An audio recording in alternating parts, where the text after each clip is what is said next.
Antes de comenzar, quiero pedirte algo muy simple. Si las historias oscuras, los misterios reales y los secretos del alma te atraen, suscríbete al canal y deja tu like. Así nos ayudas a seguir revelando lo que muchos prefieren callar. Ahora, prepárate. Esto es Cráneo Rojo, donde la mente piensa, incluso después de morir. Ciudad de México, 1989. El aire huele a humedad y gasolina.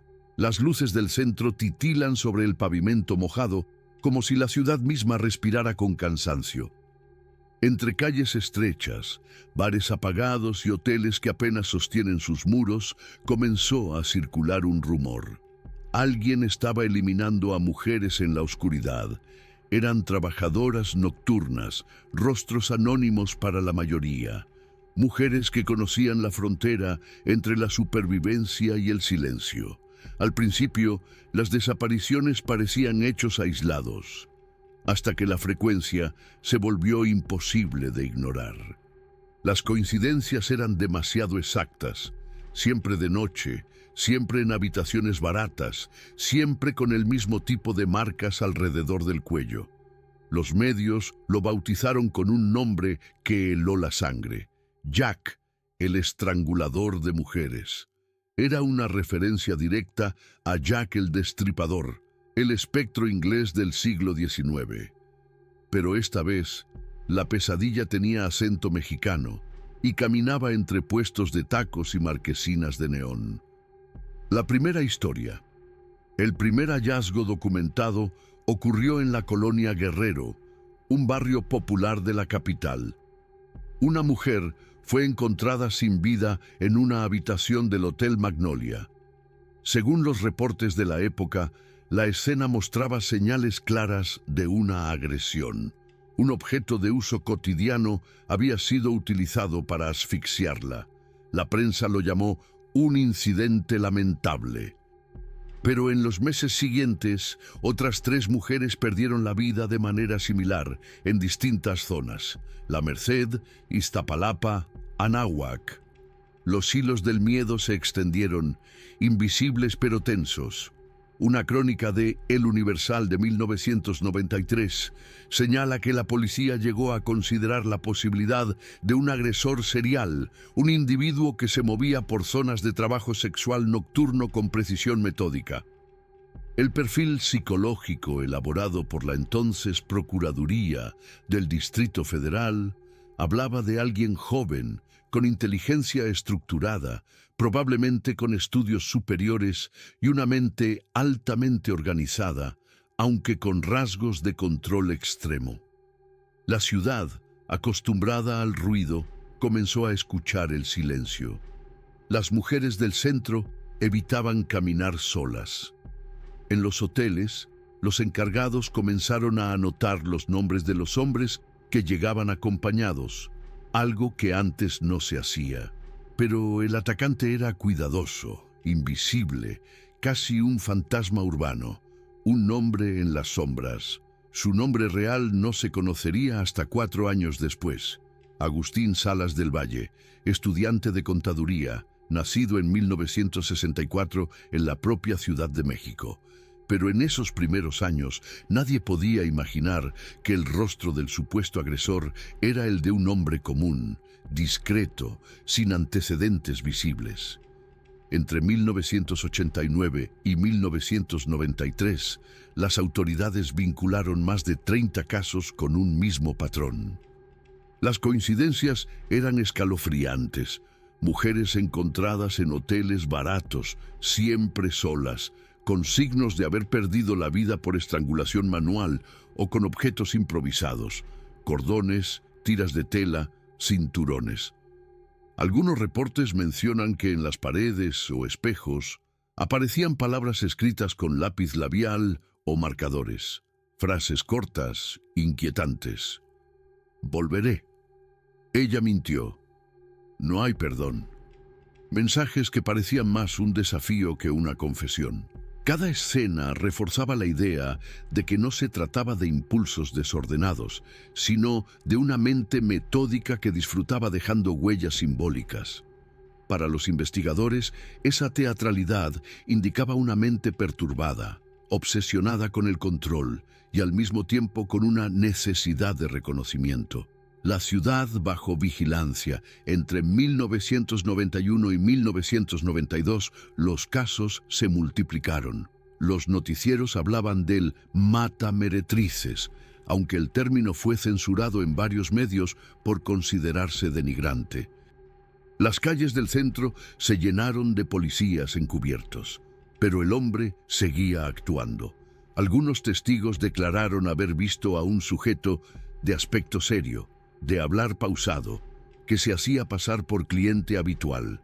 Siempre pagaba por adelantado. Siempre elegía habitaciones apartadas. Al retirarse, el silencio quedaba como única evidencia. Una de las testigos, entrevistada años después, describió: era amable, muy educado, nunca levantó la voz, pero sus ojos parecían no mirar a nadie. Aquella frase resume el terror que se siente ante un rostro que no refleja nada, un vacío tan humano que duele, la duda policial. La policía capitalina manejó distintas líneas de investigación. Algunos pensaban que se trataba de un funcionario público con acceso a información, otros de un extranjero. Incluso hubo quienes lo asociaron a rituales ocultos por los símbolos que aparecían en algunas escenas. Sin embargo, ninguna prueba material sostenía esas teorías. A medida que los casos se acumulaban, el pánico creció. En los barrios más pobres, las mujeres dormían juntas en cuartos alquilados. En la prensa comenzaron a circular retratos hablados, pero ninguno coincidía del todo. En 1992, la Procuraduría General anunció que había detenido a un sospechoso, Jaime Mesa Roque, tras una agresión fallida. Sin embargo, meses después fue liberado. No existían pruebas que lo vincularan con los demás hechos. Los ataques continuaron. El llamado Jack mexicano seguía libre. Ecos en la oscuridad. A diferencia de otros casos, este no era solo una historia de violencia. Era también el reflejo de una ciudad partida en dos, la que mira y la que es mirada. En los noticieros de la época se hablaba de moral, de decadencia, de mujeres perdidas, mientras se omitía la realidad social que las empujaba a la calle. Los verdaderos nombres de muchas de ellas se perdieron. Solo quedaron las iniciales en expedientes polvosos. Entre 1990 y 1993, según reportes del Archivo Histórico de la Procuraduría del Distrito Federal, al menos 31 casos fueron catalogados con características coincidentes. Mujeres que perdieron la vida por estrangulamiento, todas dentro de hoteles de paso, todas en un lapso de pocas horas después de haber sido vistas por última vez. La prensa los unió bajo un mismo nombre: Jack, el estrangulador de mujeres. Pero aún nadie sabía quién era. El 6 de abril de 1993, un hallazgo en un pequeño hotel del centro cambiaría para siempre el rumbo de la investigación. Esa escena contenía algo distinto, algo que un perito describiría como una firma. Y fue allí donde las autoridades encontraron por primera vez un rastro claro. Aquella noche del 6 de abril, entre la penumbra de una habitación de paredes agrietadas, alguien dejó más que un cuerpo, dejó una pista. Una prenda olvidada, una marca, un símbolo que sellaría el principio del fin para Jack. Pero lo que nadie imaginaba era que ese rastro también abriría la puerta a un misterio aún más profundo. ¿Actuaba solo? ¿O había más de un Jack caminando entre las sombras? La habitación número 14 del Hotel Buenavista, en pleno corazón de la Ciudad de México, fue el escenario del hallazgo que cambiaría todo. Era el 6 de abril de 1993. Un cuarto pequeño, con un ventilador girando a medias y un espejo empañado que reflejaba algo inquietante. Trazos de lápiz labial formando un símbolo circular, y en el centro, una palabra casi ilegible: La policía llegó alertada por el encargado del hotel, quien había notado que la puerta no se abría desde hacía horas. Dentro, una mujer yacía sin vida sobre la cama. Todo indicaba que su historia había terminado por asfixia. Sobre la mesa, una corbata perfectamente doblada llamó la atención de los peritos. Aquella prenda sería la pieza clave para identificar al principal sospechoso. Según los informes de la época, recogidos por el Universal y Excelsior, las huellas encontradas en la escena coincidían con las de un hombre que había sido visto en el hotel horas antes. El recepcionista recordó su rostro. Joven, bien vestido, tranquilo. Dijo que hablaba con voz baja y que parecía conocer el lugar. Por primera vez, los investigadores tenían algo concreto, un nombre posible y una prueba física: la captura de un contador. El 7 de agosto de 1993, las autoridades detuvieron a Agustín Salas del Valle, estudiante de contaduría de 29 años. Vivía con su madre y llevaba una vida aparentemente común. No tenía antecedentes graves ni historial de violencia. Pero en su habitación encontraron varias libretas con anotaciones de fechas, lugares y nombres femeninos abreviados. En sus declaraciones iniciales, Salas negó cualquier relación con el caso. Sin embargo, las pruebas forenses vincularon la corbata hallada en la escena del hotel con una prenda de su propiedad. El ADN coincidía. La noticia recorrió la prensa como un relámpago. «Cae el supuesto estrangulador de mujeres», titulaban los periódicos, pero la historia estaba lejos de terminar. El interrogatorio. Los investigadores describieron al detenido como un hombre reservado, metódico, con una forma de hablar pausada. Era como si cada palabra estuviera medida, recordaría un agente años después. Cuando se le preguntó por los símbolos en la pared, respondió: «No los hice yo, pero sí los vi». Esa respuesta abrió un abismo. Si él no los había hecho, ¿quién los había dejado? ¿Podría haber más de un agresor actuando bajo el mismo patrón? Las semanas siguientes estuvieron llenas de contradicciones. Algunos testigos lo reconocieron. Otros aseguraron que no era él. Un informe interno de la Procuraduría mencionaba que la serie de casos podría corresponder a más de un individuo, posiblemente actuando de manera independiente. Pero el público necesitaba un rostro, y lo encontraron en Agustín Salas. Un juicio sin cierre emocional. El proceso judicial fue largo y confuso. Los medios alimentaron el morbo. Los periodistas buscaban la historia detrás del apodo, pero cada detalle debía ser revisado con cuidado. Finalmente, en 1995, Salas del Valle fue condenado a 50 años de prisión, acusado formalmente por un único caso, el ocurrido en abril de 1993. Aún así, la policía capitalina consideró que él era responsable de al menos 30 hechos similares entre 1989 y 1993. No obstante, nunca se presentaron pruebas sólidas que confirmaran esa cifra. Con su detención, las desapariciones cesaron. La ciudad respiró aliviada, aunque nadie podía afirmar con certeza si el peligro había terminado o simplemente había cambiado de rostro. La voz de las sombras. Mientras tanto, las familias de las mujeres afectadas buscaban respuestas. Una madre declaró ante la prensa: «Nos dijeron que el hombre ya estaba preso, pero nunca me mostraron pruebas. Solo dijeron que era él». Otra testigo recordó haber visto a un sujeto parecido al detenido meses después de su arresto, lo que despertó rumores sobre imitadores. Algunos criminólogos de la Universidad Nacional Autónoma de México sugirieron que el caso podría implicar un fenómeno de copia.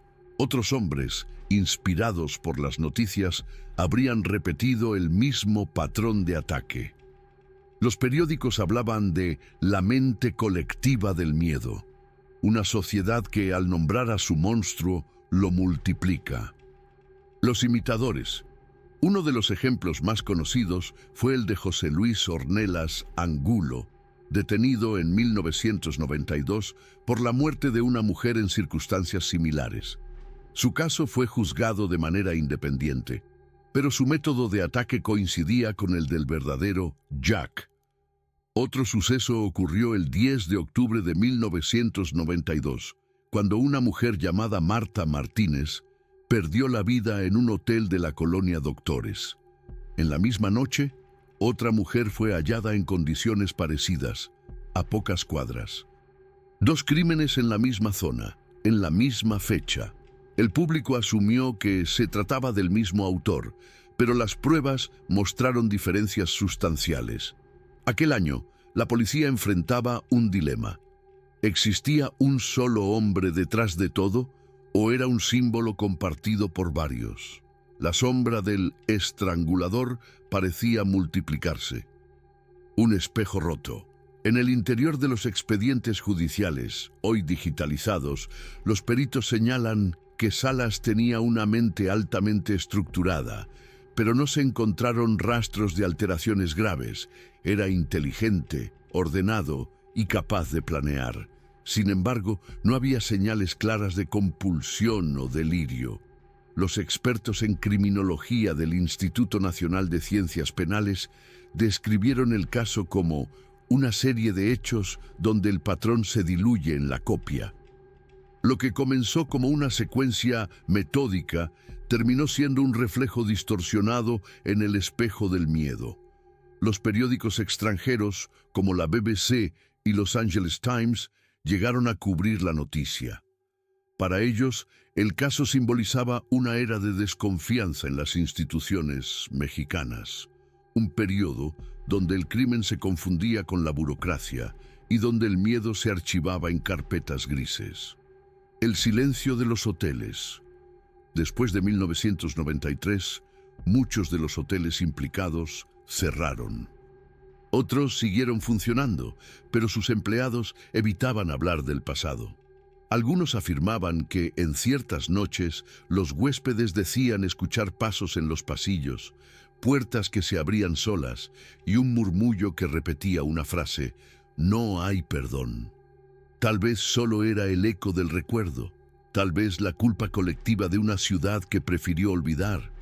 Pero en los registros policiales, 27 casos siguen sin resolver. Nombres, edades, fechas. Mujeres que desaparecieron en la oscuridad y nunca tuvieron justicia. El expediente de Agustín Salas permanece cerrado, pero incompleto. Las autoridades concluyeron que no existían pruebas suficientes para atribuirle todos los hechos. Y sin embargo, desde que él fue encarcelado, no volvió a ocurrir nada igual. ¿Coincidencia o causalidad? En 1993, cuando los periódicos anunciaron que Jack había sido capturado, la ciudad respiró tranquila. Pero décadas después, las sombras siguen ahí, archivos extraviados, testigos olvidados, mujeres sin nombre. ¿Y si el verdadero Jack nunca fue descubierto? ¿Y si su historia aún no terminó? El caso parecía resuelto. El supuesto responsable estaba tras las rejas, la prensa había cerrado el círculo y la ciudad intentaba seguir adelante. Pero algo no encajaba. Los años siguientes revelaron fisuras, contradicciones y silencios que aún hoy estremecen a los investigadores. La duda que nunca se apagó. En 1996, un criminólogo de la Procuraduría, cuyo informe nunca fue publicado oficialmente, sugirió que los expedientes de Jack mostraban diferentes patrones conductuales. Algunos hechos revelaban un estilo frío y metódico, otros impulsivo y caótico. ¿Podía una solamente contener esas dos naturalezas? La respuesta oficial fue prudente. No se descarta la participación de más de una persona. Pero fuera de los despachos, la teoría de los imitadores cobró vida. Los periodistas de Proceso y La Jornada escribieron que la figura del estrangulador se había vuelto un símbolo urbano, una especie de mito oscuro que otros intentaron replicar. Cada copia era un espejo que distorsionaba la verdad. El rostro detrás del mito. Poco se sabe de la vida íntima de Agustín Salas del Valle. Los archivos judiciales lo describen como un hombre educado, retraído, con afición por la lectura de criminología y filosofía. Sus antiguos compañeros de universidad recordaron que hablaba con serenidad, pero con cierta distancia. Nunca levantaba la voz, pero cuando te miraba, sentías que te analizaba. Uno de sus profesores, entrevistado en 1994, lo definió como alguien con un sentido de superioridad intelectual y una curiosa fascinación por el control. No había señales de violencia visible, solo un comportamiento inusualmente calculador. Algunos psicólogos forenses afirmaron que su mente compleja y su necesidad de dominio podrían haberlo llevado a reproducir patrones que observaba en los medios, como una puesta en escena. Otros especialistas creían que, si realmente era culpable, no actuaba por impulso, sino por un desequilibrio interno más profundo, una mezcla de frustración, perfeccionismo y deseo de reconocimiento. El misterio de los símbolos. Los símbolos hallados en las habitaciones siguen siendo uno de los aspectos más enigmáticos del caso. Círculos, letras y figuras geométricas trazadas en espejos o paredes. Algunos peritos los interpretaron como simples garabatos. Otros vieron en ellos referencias ocultistas, aunque esa versión fue descartada por falta de evidencia. En los informes forenses consta una coincidencia. Los símbolos aparecían solo en las últimas escenas, entre 1992 y 1993, lo que sugiere una evolución en el comportamiento del agresor. Quizás no eran rituales, sino una forma de comunicación, un mensaje cifrado para quienes intentaran comprenderlo. Una de las teorías más perturbadoras indica que los signos eran un registro personal, como si el autor llevara un diario visual de sus acciones. Cada marca representaba un nombre, una fecha, una historia. Cuando los peritos le mostraron esas imágenes a Salas durante su juicio, guardó silencio. Solo dijo una frase breve: "Alguien quiere que crean que fui yo". Aquella declaración nunca se olvidó. Ecos en los expedientes décadas después, en 2008, un grupo de periodistas investigativos revisó los archivos del caso. Descubrieron que al menos 5 carpetas habían desaparecido. Entre ellas, las de 1991 y 1992, años en los que se concentraron varios de los ataques. Las autoridades explicaron que los documentos se habían extraviado durante la mudanza de archivos físicos a formato digital. Pero los investigadores independientes sospecharon algo más inquietante. ¿Y si alguien había borrado deliberadamente ciertas evidencias para proteger a un segundo implicado? Un exagente de la Policía Judicial, entrevistado en anonimato, afirmó: "Había otro nombre en los informes originales, pero desapareció". Esa frase volvió a abrir el debate. ¿Había un cómplice o incluso una red de agresores que actuaban bajo el mismo patrón, aprovechando la confusión mediática? El perfil de la sombra. A mediados de los años 90, la criminología mexicana comenzaba a adoptar métodos de perfilación más precisos. El Instituto Nacional de Ciencias Penales analizó el expediente de Jack como un ejemplo de estudio. Sus conclusiones fueron inquietantes. El agresor poseía un alto nivel de planeación, sin dejar rastros evidentes. Escogía sus objetivos en función del entorno, no de la persona. Mostraba un conocimiento forense rudimentario, lo que sugiere contacto previo con ambientes académicos o policiales. Exhibía rasgos de mente perturbada, pero no delirante.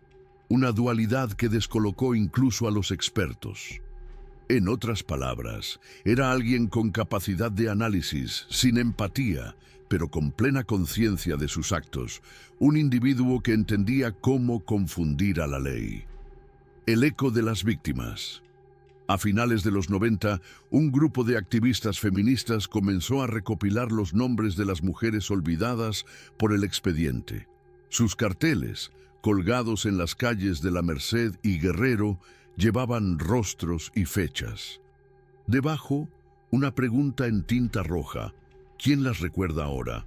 El documental Las que nadie nombró, 2002, de la periodista Patricia Vega, retomó el caso y lo presentó no como la historia de un asesino, sino como la de una sociedad que normalizó el miedo. El film mostraba las habitaciones vacías, los hoteles abandonados y el eco de las voces que alguna vez pidieron justicia. Esa visión cambió el enfoque del público. Dejó de ser una historia sobre el agresor y se convirtió en una sobre el olvido. Teorías y revelaciones. Existen tres hipótesis principales entre los expertos. 1. El caso único. Salas del Valle fue el responsable de todos los hechos. Su aparente inteligencia le permitió actuar sin dejar huellas durante años. El cese de los ataques tras su captura refuerza esta teoría. 2. Los imitadores. Distintos individuos replicaron el método y el apodo, confundiendo a las autoridades. Algunos lo hicieron por morbo, otros por venganza o por enfermedad mental no tratada. Esto explicaría los cambios en el estilo de los ataques. 3. El encubrimiento, una de las más controversiales. Sugiere que ciertos funcionarios o miembros de seguridad podrían haber participado en algunos incidentes y que el arresto de Salas sirvió como cortina de humo para cerrar el tema. No hay pruebas oficiales, pero varios investigadores coinciden en que algunas evidencias fueron suprimidas. La mente detrás del reflejo. En prisión, Salas se mantuvo callado durante años. Rechazó entrevistas, excepto una concedida a un periodista en 2004. En ella dijo: «No soy el monstruo que inventaron, pero entiendo por qué necesitaban uno». Esa frase resume la paradoja de todo el caso. Más allá de su culpa o inocencia, su figura se convirtió en un contenedor del miedo colectivo. El rostro perfecto para encarnar una ciudad herida. A día de hoy, nadie ha podido demostrar si Agustín Salas del Valle fue el verdadero Jack, si actuó acompañado o si el mito lo absorbió hasta convertirlo en su sombra. Pero una cosa es cierta: desde los hoteles abandonados del centro histórico, aún se escuchan murmullos que dicen su nombre, y algunos jurarían que, bajo la neblina, una silueta sigue caminando. El eco del caso de Jack, el estrangulador de mujeres, no se apagó con la sentencia. A más de 3 décadas del primer suceso, su historia continúa apareciendo en reportajes, documentales y foros de criminología. No porque la gente admire al agresor, sino porque representa algo más profundo: la fragilidad de la justicia, la indiferencia ante los cuerpos invisibles y la eterna necesidad humana de nombrar al mal. Los últimos años de Agustín Salas del Valle. En prisión, Agustín Salas llevó una vida discreta. Los registros penitenciarios indican que trabajó como auxiliar contable en la biblioteca del reclusorio. Evitaba el contacto con otros internos y pasaba la mayor parte del tiempo leyendo. Los custodios lo describieron como un hombre silencioso, pulcro, obsesivo con el orden. Nunca protagonizó incidentes disciplinarios y rara vez hablaba de su caso. A algunos guardias les decía que era inocente, a otros simplemente sonreía. En una entrevista concedida en 2010, a un periodista de El Gráfico dijo: «Si realmente fuera quien dicen que soy, no estaría vivo. El verdadero culpable sigue afuera». Aquella declaración reavivó el debate público. Los programas de televisión retomaron la historia, los podcasters la diseccionaron y los criminólogos volvieron a estudiar su perfil, pero nada nuevo apareció. Ninguna prueba, ningún documento adicional, solo el eco de las viejas preguntas. Los casos sin resolver, 27 expedientes, continúan abiertos. Cada uno lleva el nombre de una mujer que perdió la vida en circunstancias semejantes. Los registros judiciales los llaman casos no concluidos. Los familiares, en cambio, los llaman por su nombre: Esperanza, Raquel, Marta, Julia, Luz. En los barrios donde ocurrieron los hechos, aún se cuentan historias. Algunos aseguran que las habitaciones de ciertos hoteles permanecen vacías, como si el tiempo se negara a habitarlas de nuevo. Otros dicen que, en las madrugadas, se escuchan pasos en los pasillos y un suspiro que repite: «Yo no fui». El mito se mezcla con la memoria, y la memoria con el miedo, el legado invisible. Más allá de los titulares, el caso de Jack dejó una huella silenciosa en la sociedad mexicana.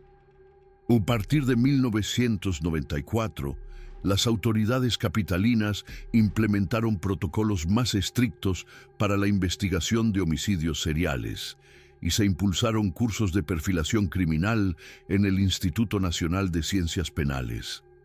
La figura del agresor metódico, frío y calculador, se convirtió en un punto de referencia para entender cómo opera una mente desequilibrada dentro de un entorno urbano. Pero el legado más importante no fue policial, sino social. Por primera vez, los medios comenzaron a hablar de las mujeres que vivían y trabajaban en los márgenes, no como figuras de morbo, sino como personas con historias, familias y sueños. Las víctimas anónimas de Jack dieron rostro al abandono. Su tragedia obligó a mirar hacia abajo, hacia las calles que todos cruzaban sin ver. Los ecos del mito. En 2015, una serie de televisión basada libremente en el caso volvió a despertar el interés del público. Las nuevas generaciones, que no habían vivido aquellos años, se preguntaban si Jack había sido real o una invención de la prensa. La respuesta estaba en los archivos, auténticos, polvorientos, llenos de informes y fotografías. Lo que sí cambió fue la lectura. Ya no se hablaba de un monstruo, sino de un reflejo. El mito de Jack encarnaba los miedos colectivos de una ciudad inmensa, donde la soledad es tan profunda como el ruido, y al mismo tiempo mostraba la vulnerabilidad de quienes son olvidados por el sistema. Una periodista del Canal 11 resumió así el sentimiento general. No era un caso sobre el mal, era un caso sobre la indiferencia. Las teorías del silencio. A día de hoy, los expertos se dividen.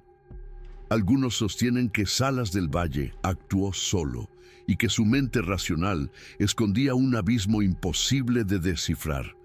Otros creen que fue el chivo expiatorio perfecto, atrapado por coincidencias forenses y un sistema judicial ansioso por cerrar el expediente.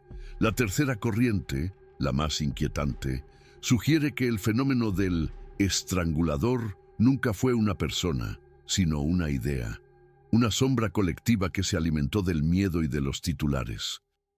Una especie de leyenda urbana que terminó cobrando vida propia, porque cuando una sociedad teme algo durante demasiado tiempo, ese miedo acaba por encontrar un rostro. Una ciudad que recuerda. En el centro histórico aún existen los hoteles donde ocurrieron los hechos. Algunos cambiaron de nombre, otros simplemente desaparecieron. Pero los vecinos todavía recuerdan las sirenas, las luces rojas y los murmullos de las noches sin sueño. Cada aniversario, en abril, un pequeño grupo de mujeres deja flores frente al edificio donde se detuvo a Salas. No lo hacen para acusar ni para perdonar. Lo hacen para recordar a quienes nadie nombró. Una de ellas, con el rostro cubierto por un pañuelo, dijo a un periodista: «No venimos por él, venimos por nosotras». Ese gesto simple resume el espíritu de toda esta historia, la necesidad de recuperar la voz, incluso cuando el eco parece haberse extinguido. Hay casos que se resuelven con pruebas y otros que solo se entienden con el tiempo. El de Jack pertenece a la segunda categoría. Más allá del misterio criminal, lo que quedó fue una herida moral, la de una ciudad que aprendió que el olvido también mata, que la indiferencia puede ser tan letal como cualquier arma. Agustín Salas del Valle sigue cumpliendo su condena. Nunca confesó, nunca se retractó. Y aunque el expediente lo señala como el culpable, la verdad sigue envuelta en sombras. Tal vez sea culpable, tal vez no. Tal vez la ciudad necesitaba un nombre para su pesadilla y él estaba en el lugar equivocado. O tal vez el mal no tiene rostro y solo adopta la forma de nuestra propia indiferencia. En los hoteles abandonados, en los callejones húmedos, en las habitaciones donde la luz parpadea, aún queda algo suspendido en el aire. Un suspiro, una pregunta sin respuesta. Dicen que el tiempo cura todo, pero en Ciudad de México, el tiempo solo cubrió los espejos con polvo.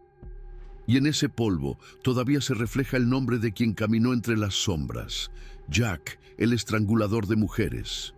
Si llegaste hasta aquí, significa que las sombras no te asustan, que buscas entender lo que otros prefieren olvidar. Si estas historias oscuras, los misterios reales y los secretos del alma te atraen, suscríbete al canal y deja tu like. Así nos ayudas a seguir revelando lo que muchos aún temen contar. Nos vemos en el próximo episodio de Cráneo Rojo, donde la mente piensa incluso después de morir.